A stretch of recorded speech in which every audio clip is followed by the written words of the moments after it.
Hi folks, and welcome to today's video.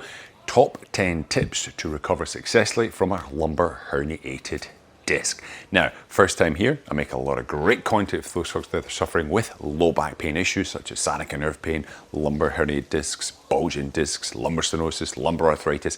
If that is you, hit that subscribe button. You're going to get notified and upload some great new content to get you back on the road to pain-free recovery. But without further ado, let's get into today's video.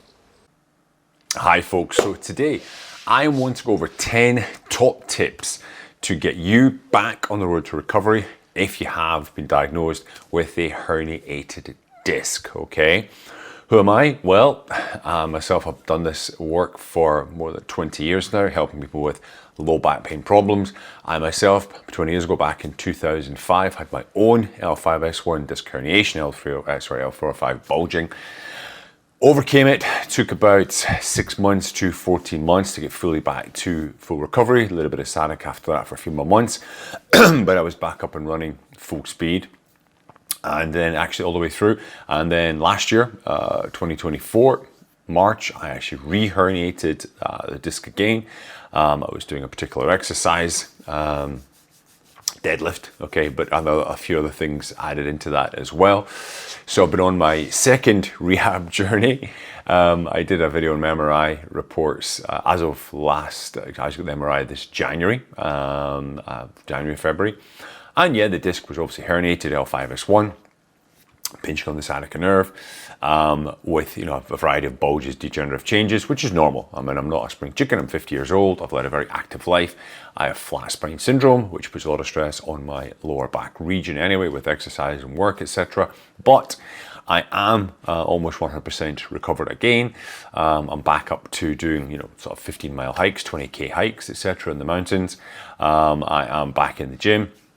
I'm still avoiding direct spinal loading because I want to give it another sort of 3-4 months. I want to get to that 18-month mark, okay, before I start going more. So, am I qualified to talk about this? Yes, I think I am, purely down to my own experiences, reading the research and working with hundreds of clients all over the world, right?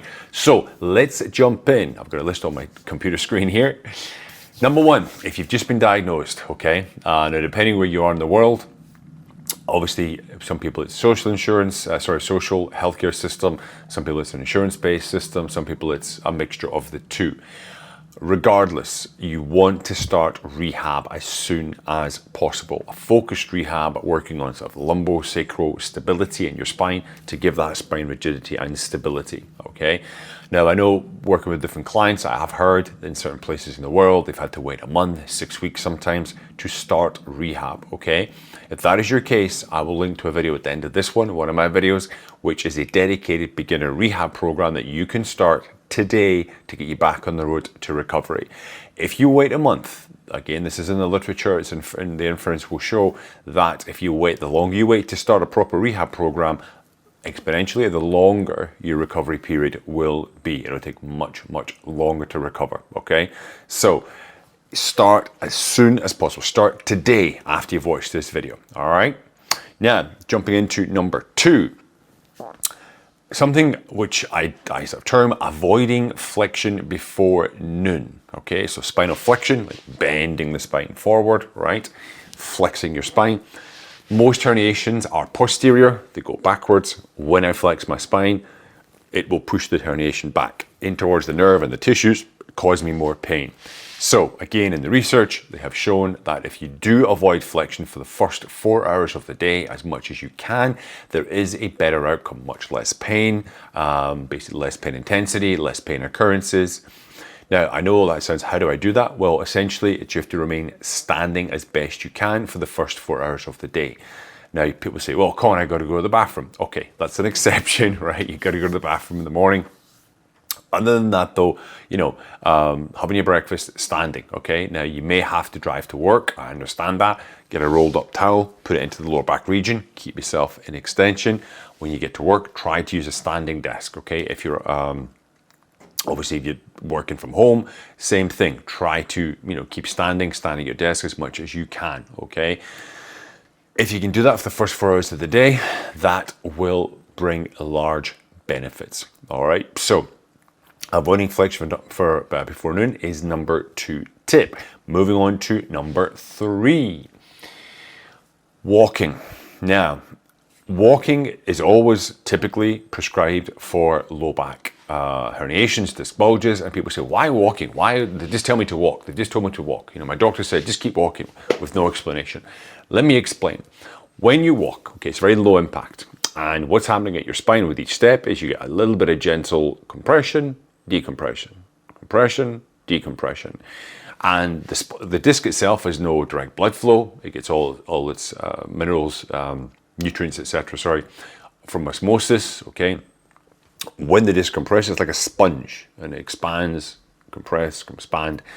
So the act of walking, okay, it's a very gentle exercise, but it helps sort of get nutrients to the disc. It's the blood flow around the body, brings nutrients to the disc, takes the inflammatory material away from the disc, right? Now, I know in the beginning it can be very hard to walk, especially if you've got sciatica nerve pain. So what I tell people is, look, just get up, even if you have to walk to one end of the room and back, okay, and that's as much as you can do, that's fine. Try to do that every hour, okay? You can walk 5 minutes maximum, okay? Let's break that down. Let's do 3 minutes, okay? But do it 3 times in the day. It's better to do a shorter length of time more frequently through your day than trying to blast out 20 minutes, an hour or so, one go. You're exhausted, you get back, you're tired, your body's weak. It's been a weekend with exercise and you have more pain. It's better to condense that time down into shorter intervals. First thing in the morning is a good time to go, lunchtime, and perhaps, early evening after dinner, okay? So, number 3, walking, okay? There's actually a picture of me gonna pop up there, up one of my hills recently, not my hills, but one of the hills behind where I live today, hiking up on the mountainside. All right, moving on to number 4. Start a daily journal. I cannot hammer this home enough, okay? By keeping a journal, and what I mean by that is, hours slept, stress levels, were you working? Was it the weekends? Were you, playing with the kids? Were you doing stuff for the family? Recording your activities, what you're doing, sleep, stress levels. Were you drinking alcohol? All these things are useful because it's going to start to, obviously, pain levels, right? Write that down.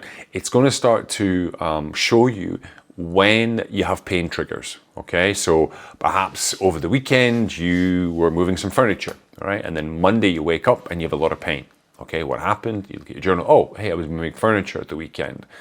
That's most likely what's caused it. So once you can understand what causes your pain triggers, what are your pain triggers, you can then adapt your day and adjust for it, okay? You got to go to some networking event where you're standing, okay?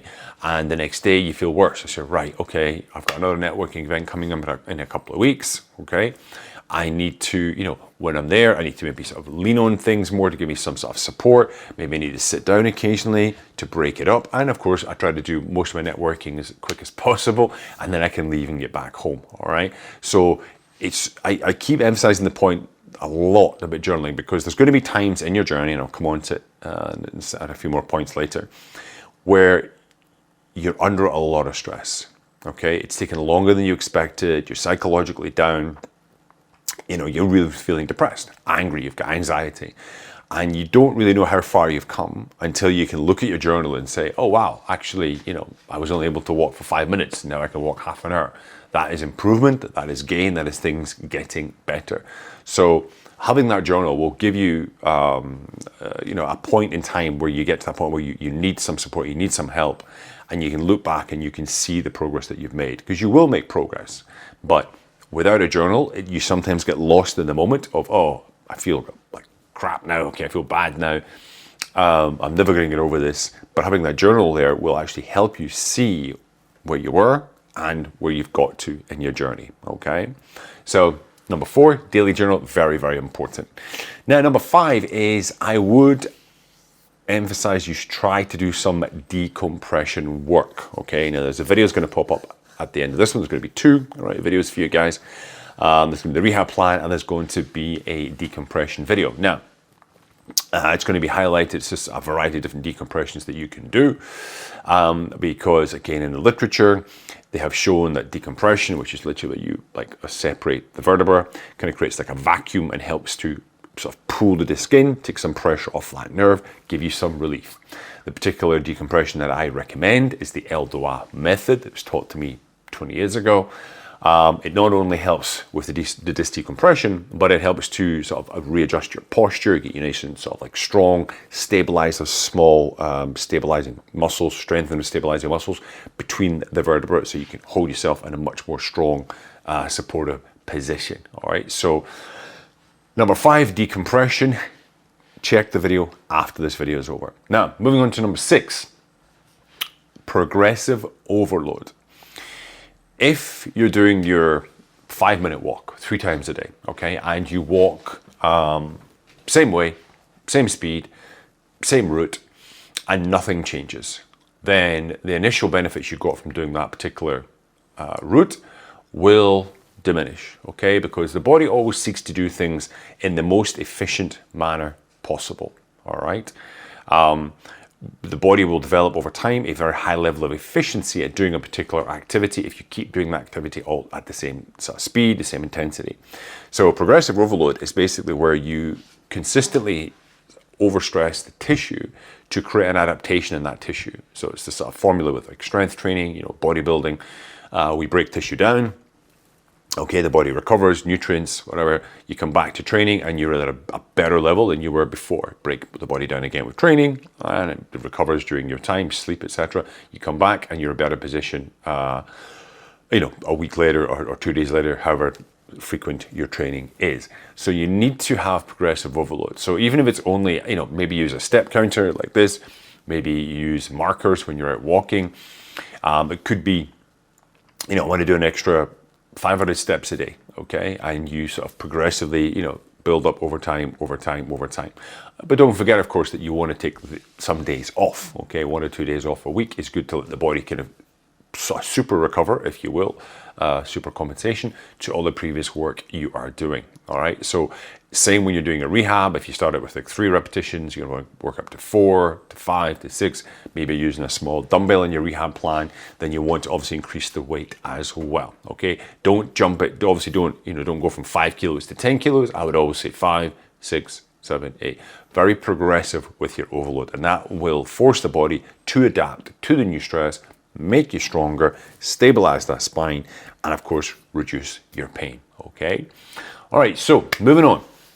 Number 7, try to unload the spine throughout your day. Now, what do I mean by that? Okay, so there's certain positions that you can go into whereby you take the load off of the spine and you give it a break.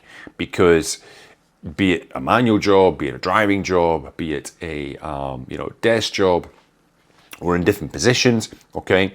Things tighten up, things get tired, back muscles, especially if you have this injury and you're not doing your normal activities, you reduce the activities you do, obviously you get a bit weaker, right? So deloading the spine, and it can be something as simple as just lying on the floor, pop your legs up on a stool or up against the wall if you can, and just lay there for 5 minutes, okay?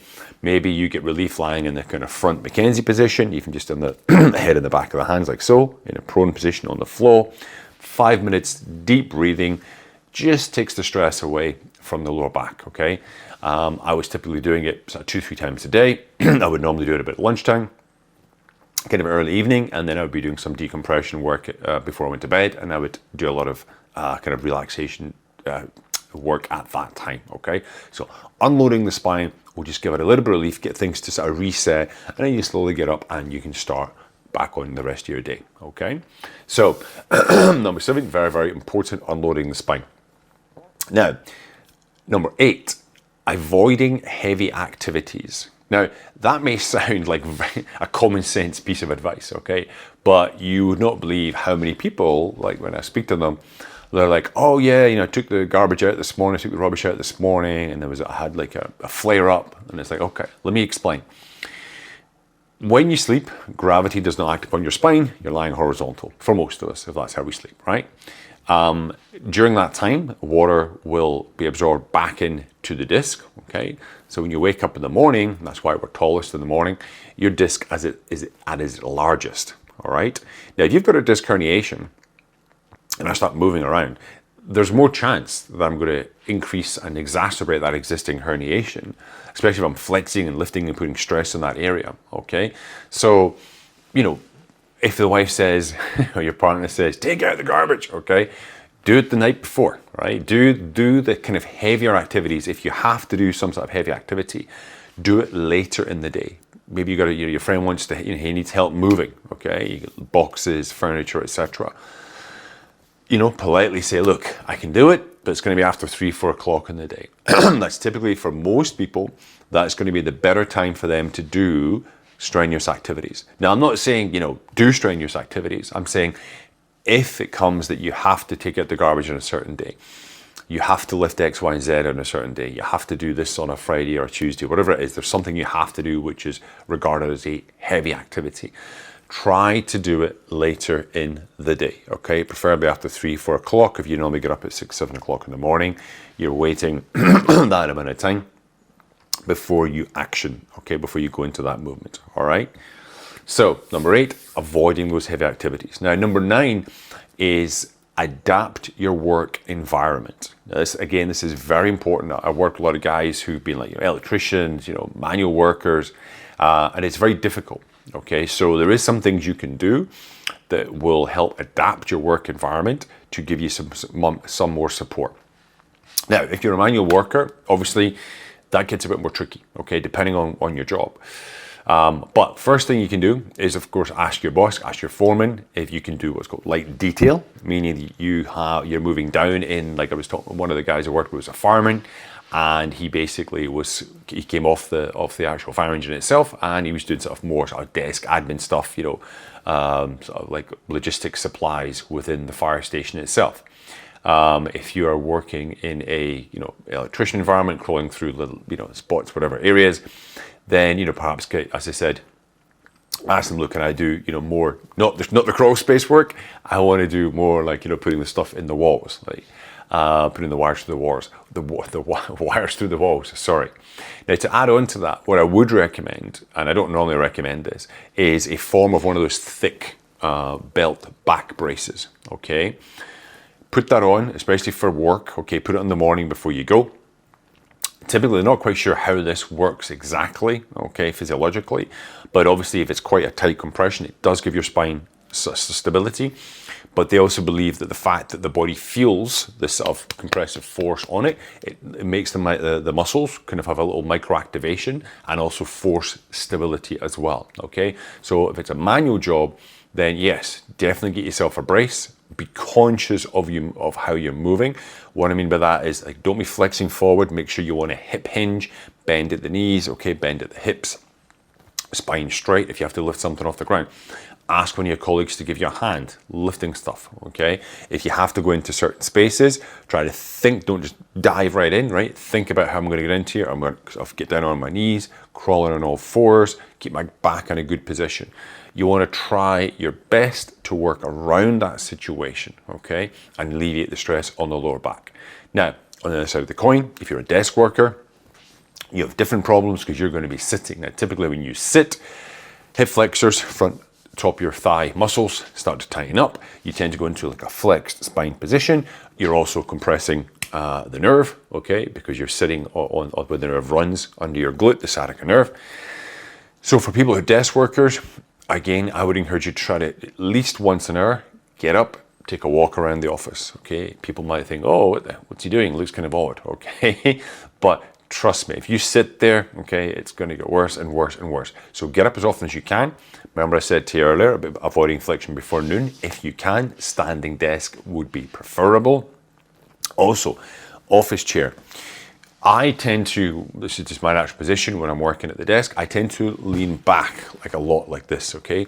Now when you do this, if you get a towel, put it under your lower back here and you lean back, a lot of my upper back weight is on my shoulders, okay? And I can still sit here and type and mouse. I don't have a head support in this chair, okay? And but there's much less stress than if I'm sitting upright like this, because when I'm upright, I can hold this kind of, you know, neutral spine. But over time, you start to slouch down into this position. It's just natural, okay?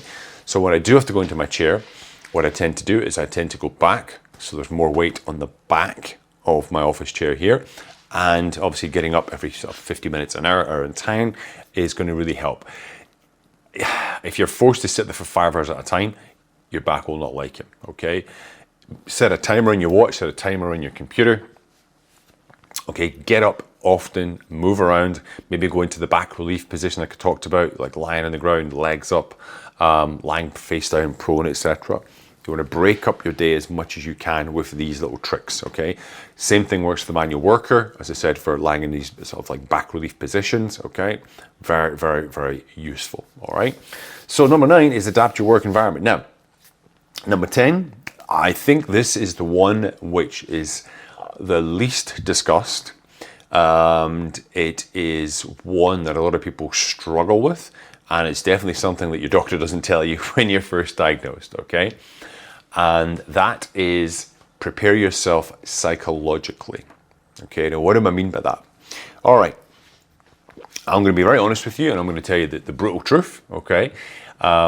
When you look in the research, when you look at what has been studied, if you're young, fit, healthy, and your herniation is quite abrupt, okay, you may recover, like disc reabsorption they call it, but it's more like disc breakdown, 6 months, 8 months, okay, maybe within a year, you'll be back, back to full force, no problem at all, because you've got all the right parameters, okay, you're young, and when I say young, under 25, you don't have a lot of the sort of degenerative changes which can happen to the spine as we age. If you're over 30, 35, over 45, over 50, okay, it is going to be a much longer recovery period. And I'm talking at least a year, 18 months, maybe 2 years to be fully back to normal. Now, within that time, you may be pain-free, maybe to do lots of different activities, but at a cellular kind of physiological level, there'll still be morphological changes taking place at the disc, okay? In some cases, the disc will not reabsorb. It will just kind of like dry up into this little shriveled kind of herniation, and it'll be there. Some people, it completely gets eaten up by the body, okay? But 80-90% of cases, people do become pain-free with conservative care, but what's not explained to you is how long it actually takes, okay, for most of us. And reality is, I say to most people, I said, look, a year, 18 months, okay? That's what you want to keep in your mind, sometimes a bit longer. Will you be able to do lots of activities within the year? Yes, guaranteed, okay? Will you be able to be, jumping off of cliffs, deadlifting, hundreds of kilos within that time? That depends. Everyone's different. And as I said, age, healing factors, etc. There's many, many things. Now, preparing yourself psychologically, what do I mean by that? So you've got this long recovery time. There's a lot of things can happen in that time.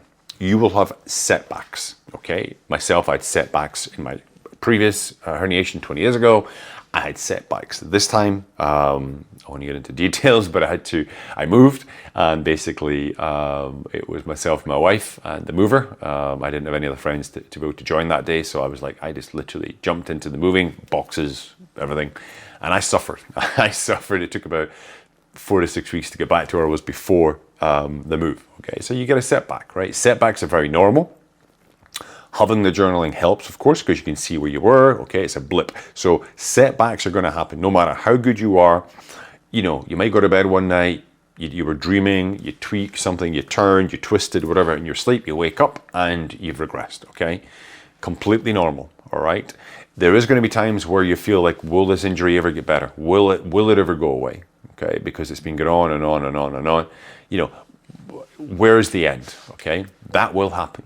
I guarantee you will have those moments. You're going to get angry. You're going to be depressed. Okay, you'll be anxious. You'll be questioning your rehab plan. You'll be questioning your physio, your rehab guy. Okay, your chiropractor, whoever you choose to use as your modality for healing. Okay, these things will happen. Now, I've got a couple of videos on my channel about the kind of psychological skills that you can use to help with this. But one of the biggest is the journaling aspect, okay? Because it does let you see where you've come from and where you're going. Having a support network. Now, I always ask people, I just asked a guy last week about his home life. I said, look, do you have a partner? Are you close to your family? Because with this affliction, okay, lumbar disc herniation, disc bulge, with the pain, you're going to need to tell somebody about it, right? Because you need them to understand what you're going through. And you want an understanding partner. You want an understanding parent. You want an understanding, set of friends. Because there's going to be times where you snap at them. You get angry with them. You just want to pour out to them, and cry. And I always ask that question to my clients. It's like, look, what's your support network like? How is your wife? How's your boyfriend? Like, how is his support? Because you're going to be you're going to want to vent, okay? And you're going to want to talk stuff out. And if you've got a supportive partner, it makes a massive, massive difference, okay? Because they need to understand, and it's very difficult to show empathy sometimes if you've not been through this same condition. It's very difficult for them to understand why you can't take the garbage out in the morning, or why you can't go to this event and stand there for 5 hours, or why you don't want to go to that wedding that you don't really know the people that well, but your wife wants to go, or your boyfriend, husband wants to go, and you don't want to go because the standard that it's going to cause you pain, it's going to set you back, okay? Remember, it is your body, okay? You're recovering from this, right? And if you bring that person in and you share like what the issues are and why you're so concerned, okay? And you can even point them to me, right? To my video, and you'll hear me talking about it. It is very important that you have that good support network around you, okay? I've got a couple of videos you can go and check out, but that's not a support network. It just talks a lot more about like the psychological skills training that you can use to help reframe your thoughts and stuff like that. But super important, okay, like prepare for that psychological battle that is going to appear at times when you least expect it during your journey, okay?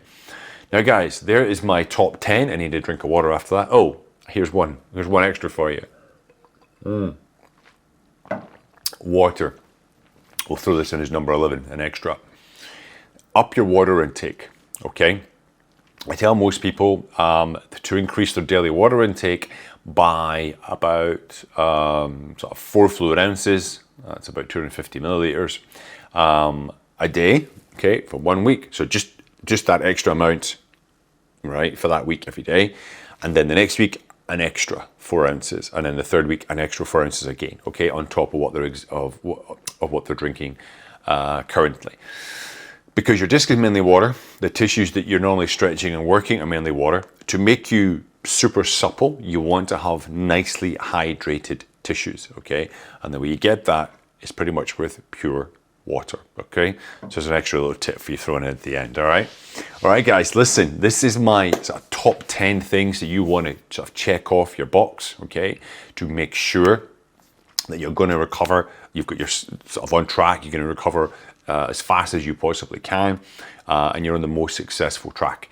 If you've got questions, comments, you want to reach out to me, ask me some questions, maybe jump on a call. I do a free advice call where I will chat with the person for 45 minutes, an hour, give them some advice, give them some support, and put them on the right path, okay, to getting onto that recovery pain-free path. All right. Listen, folks, I hope you've enjoyed this. Don't forget, of course, to like, share, make sure you subscribe, okay, for more great content. And I look forward to speaking to you soon. Have a great day.